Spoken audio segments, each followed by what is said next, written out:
मंडळी, सर्वोच्च न्यायालयाने जिल्हा परिषदांच्या रखडलेल्या निवडणुका घेण्यासाठी 15 फेब्रुवारीपर्यंत मुदतवाढ दिली.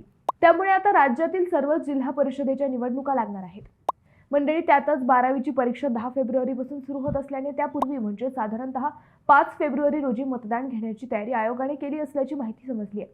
50% आत आरक्षण असणाऱ्या जिल्हा परिषदांमध्ये पुणे, सातारा, सांगली, सोलापूर, कोल्हापूर, रायगड, रत्नागिरी, सिंधुदुर्ग, छत्रपती संभाजीनगर, परभणी, धाराशिव आणि लातूर या 12 जिल्हा परिषदांचा समावेश आहे.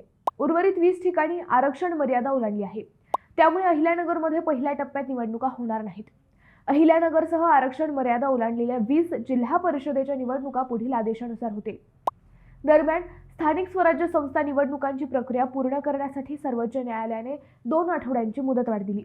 सरन्यायाधीश सूर्यकांत आणि न्यायाधीश जयमाल्य बागची यांच्या खंडपीठाने 50% आरक्षणाची लक्ष्मण रेषा ओलांडली असेल तरी निवडणूक होईल, मात्र तिचे भवितव्य याचिकांच्या निकालावर अवलंबून राहील असे सांगितले आहे. यामुळे आता सरसकट सर्वच जिल्हा परिषदांचा धुरळा उडेल असे चित्र सध्या दिसते.